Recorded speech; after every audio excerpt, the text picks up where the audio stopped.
Exam में उसमें भी इंग्लिश नहीं पढ़ी। तो देखो लेटर्स कितने हैं टोटल 26 है ना। अल्फाबेट 1 ही होता है। अगर अपन वोवेल्स की बात करें, स्वर की बात करें तो ए ई आई ओ और यू होता है, ठीक है ना स्वर की। और इनकी बात करें जैसे मान लो बी सी डी एफ 21 होते हैं टोटल। तो 5 जो स्वर होते हैं ये 5 होते हैं, ये 21 होते हैं ना। टोटल कितने हो गए 26 हो गए। इनकी विशेषता क्या होती है कि ये जो है इंडिपेंडेंट रहते हैं, इंडिपेंडेंट रहते, स्वतंत्र रहते हैं। मतलब इनको बिना किसी दूसरे वर्ण की या उनके दूसरे लेटर की जैसे व्यंजन की बिना सहायता के भी इनको अपन बोल सकते हैं, ठीक है ना। जैसे ई ए ई आई ओ यू, मतलब बिना किसी फ्रिक्शन लेस के, इनमें कोई घर्षण नहीं होगा, मतलब घर्षण रहित शब्द है ये। और ये क्या करते हैं, ये डिपेंड रहते हैं, ये डिपेंडेंट है, ये डिपेंड वोवेल पे, हाँ डिपेंडेंट रहते हैं किस पर, वोवेल्स पर। ये निर्भर है वोवेल्स के ऊपर। अगर अपन उच्चारण करेंगे बी का तो उसमें ई का साउंड आएगा, ठीक है ना। सी का करेंगे तब भी साउंड आएगा ई का, डी का करेंगे तब भी आएगा, एफ में ए आएगा। देखो ऐसे बोलते हैं एफ। अब कई बार जैसे वोवेल हो उसका एंड आर्ट का प्रयोग करते हैं अपन, जैसे मान लीजिए एफ ओ ऐसा लिखा हुआ आ गया, तो इसको देख होने में तो ये कॉन्सोनेंट है, लेकिन उच्चारण क्या होता है इसका, एफ होता है। तो एन का प्रयोग होता है इसके पहले। देखने में तो कॉन्सोनेंट है, दिख तो आपको कॉन्सोनेंट रहा है, लेकिन आर्टिकल एन का प्रयोग होगा। तो कॉन्सोनेंट की बात करें अपन तो क से लेकर ज्ञानी तक के जितने भी वर्ण हैं जो अपन हिंदी में देखते हैं वो कैसे बनेंगे, व्यंजन से। अब इसमें क्या होता है, जैसे कई बार अपन ऐसा लिखते हैं क अलग लगा देते हैं, इसका मतलब है कि ये स्वर रहित है। और जैसे इसमें इसको हटाएंगे तो इसका मतलब इसमें इसका अगर अपन खोल के दें क धन क हो गया ये, तो इसका मतलब इसको पूरा करने के लिए, व्यंजन को पूरा करने के लिए किसकी जरूरत पड़ती है, वोवेल की जरूरत पड़ती है। तो ये जो अ है अपना, इसकी जरूरत पड़ी, इसके अंदर अ आ गया। अब इनकी बात करें तो जो मात्राएं लगती है, जितने भी इंग्लिश में मात्राएं लगती है ना, वो वोवेल से लगती है। और अ से अनार से लेकर अंक तक के जितने भी लेटर होते हैं वो इनसे बनते हैं, वोवेल से। अब अगर इनकी सेकंड राउंड की बात करते हैं तो ये जो 26 लेटर है, इन लेटर से साउंड निकलते हैं 44।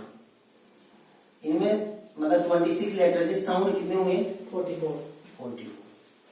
कई बार उनको पता ही नहीं चलता कि ये यू से अ बन रहा है या यू से यू बन रहा है ना। तो साउंड 44 होते हैं टोटल, और ये साउंड भी 20 तो वोवेल्स हो जाते हैं और 24 कॉन्सोनेंट हो जाते हैं। तो 5 वोवेल्स का अगर साउंड देखे तो 20 होते हैं, और 21 कॉन्सोनेंट का साउंड होता है 24। ये मॉडर्न इंग्लिश कहती है आईपीए के अकॉर्डिंग है ये आईपीए। और आईपीए की फुल फॉर्म होती है इंटरनेशनल फोनेटिक एसोसिएशन, या अपन कई जगह इसको अल्फाबेट भी बोल देते हैं। मतलब क्या हुआ था इसमें, क्या डिफरेंस, अलग अलग कंट्री में अलग अलग उच्चारण करते हैं लोग। तो ऐसा क्यों हुआ, ऑस्ट्रेलिया के लोग अलग बोल रहे हैं, इंग्लैंड के अलग बोल रहे हैं। तो आईपीए ने 1886 में ये जो है इसकी स्थापना की, इंटरनेशनल फोनेटिक एसोसिएशन की, और ये अल्फाबेट बनाई नए तरीके से। अल्फाबेट बनी है, 44 साउंड है। बेसिक बात है, कोई ज्यादा नहीं। ये स्वतंत्र होते हैं, ये इनके ऊपर निर्भर करते हैं, ठीक है। इनको बोलने के लिए किसी की जरूरत नहीं पड़ती, उनको बोलने के लिए इनकी जरूरत पड़ती है। कॉपी कर लो।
आप किसकी तैयारी कर रही हो?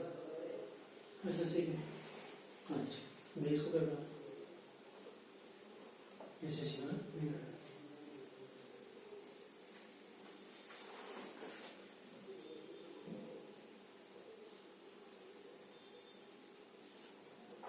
मैं बहुत समय से बोल रहा हूँ सर उनके पूरा स्टार्ट नहीं कर रहे ग्रामर का बेंच अरे मैं भी जेबल पढ़ा देना बता नहीं बोल रहा था। अब 12th की क्लासेस से पढ़ता हूँ 12th से फ्री हुई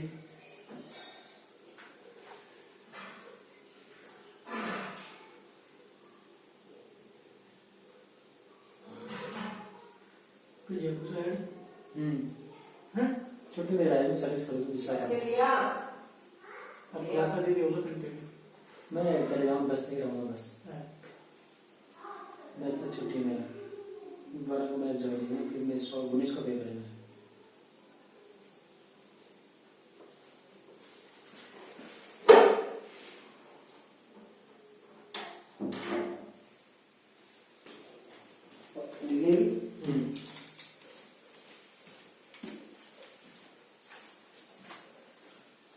तो ये तो बेसिक बात है, इसमें कोई दिक्कत है ही नहीं भाई। ये तो वोवेल और कॉन्सोनेंट जो 12 वर्ण होते हैं इनके, जैसे अ आ ई ये अपन पढ़ते हैं तो वो इनसे बन जाते हैं, ठीक है ना।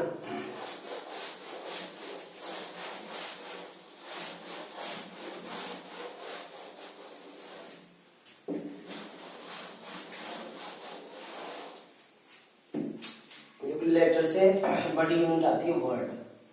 बेसिक बात ले रहे हैं जो बना देना। शब्द, शब्द की डेफिनेशन क्या होती है? A group of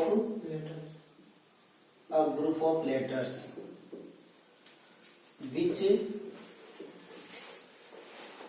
which make some sense but not complete sense.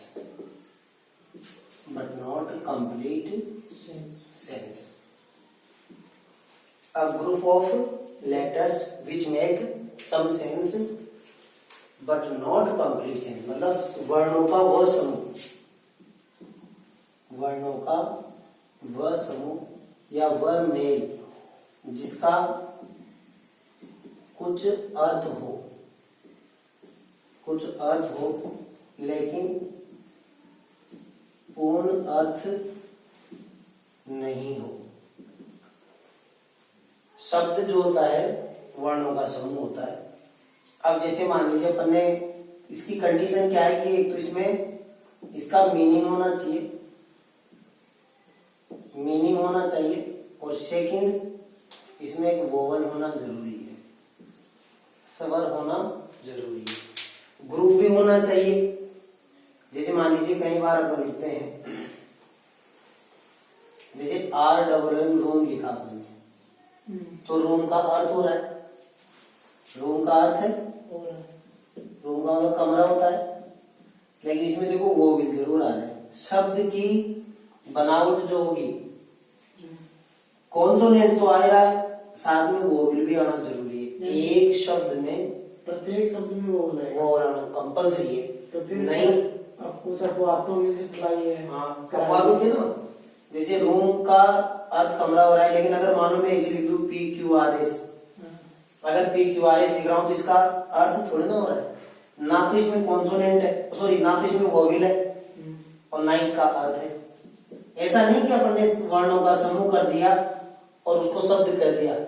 शब्द का क्या होना चाहिए? अर्थ होना चाहिए। अब अगर अपन बात करें अपवाद की, एक्सेप्शन,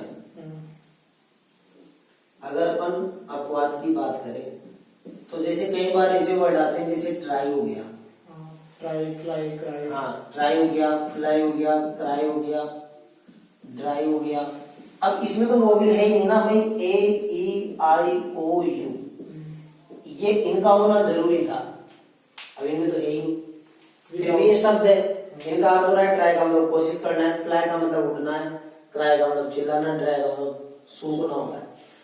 अब इसमें यहां पर ये जो वाई है ना, अगर अपन इसको ऐसे लिखेंगे ट्राई, तो इसमें ई आ रहा है, देखो आ रहा है ना ई, और इसका अगर अपन सही रूप देखें तो ये ऐसा लिखा हुआ है ट्राई, ठीक है। फ्लाई, ये एफ, ये एल, ये ए वाई। अब इसमें वोवेल है लेकिन दिख नहीं रहा। ये वाई जो होता है डब्ल्यू और वाई, इनको ऐसे लिख लेना, डब्ल्यू और वाई सेमी वोवेल होते हैं। क्या होते हैं? सेमी वोवेल होते हैं। मतलब कभी कभी तो ये कॉन्सोनेंट बन जाते हैं, कभी कभी वोवेल बन जाते हैं। कई जगह जैसे अपन इसका उच्चारण देखेंगे, ठीक है ना, तो इसको, इसका जो उच्चारण करते हैं तो देखो इसका उच्चारण अपन ये शुद्ध समझते हैं जो गलत है, ठीक है ना। अगर अपन इसको ऐसा पढ़ रहे हैं तो ये इसके पहले तो एन आना चाहिए। क्या आना चाहिए भाई? ई आ गया ना तो एन आना चाहिए, तो ये रॉन्ग है। तो फिर इसका उच्चारण क्या होता है? ईयर होता है ये, ठीक है ना। अब बस यही कई बार तो क्वेश्चन यहीं से आ जाता है, इसके पहले खाली स्थान आ जाएगा। ऑप्शन में आ गया ए आएगा कि एन आएगा, द आएगा, आता है बिल्कुल। अब अपन ने तो ये पढ़ा है ईयर। अब ईयर पढ़ते अपन तो सोचेंगे यार ई का उच्चारण हो रहा है, तो क्या कर देंगे? एन कर देंगे, जो कि गलत होगा, ठीक है ना। इसलिए सही क्या होता है? सही होता है ए लगाते हैं, क्योंकि यहां पर इस वाई से ये का उच्चारण हो रहा है। अब यहां तो ये तो क्या है? कॉन्सोनेंट है ना, ये तो कॉन्सोनेंट है। और यहां ये जो वाई है वो वोवेल है। तो यही तो कि यहां तो ये व्यंजन बढ़ रहा है, सॉरी स्वर बढ़ रहा है, और यहाँ ये, सॉरी यहाँ तो वोवेल बढ़ रहा है, यहाँ ये व्यंजन बढ़ रहा है। तो दो जगह काम में आ रहा है ना भाई। यहाँ तो ई का उच्चारण हो रहा है और यहाँ ये का हो रहा है, तो डबल डबल उच्चारण हो रहा है। इसलिए इसका नाम क्या रखा गया? सेमी वोवेल रखा गया, ठीक है। तो दो ही शब्द याद रखना है, डब्ल्यू और वाई, जो कभी कभी किसका काम कर जाते हैं? सेमी वोवेल का काम कर जाते हैं। मतलब इधर भी ले जाते हैं कॉन्सोनेंट में भी और इधर भी चले जाते हैं, ठीक है।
हो गया। देखो मैं बताऊं एक बार, देखो धीरे धीरे भाषा में सबसे छोटी, भाषा की सबसे छोटी इकाई क्या होती है? वर्ण होती है।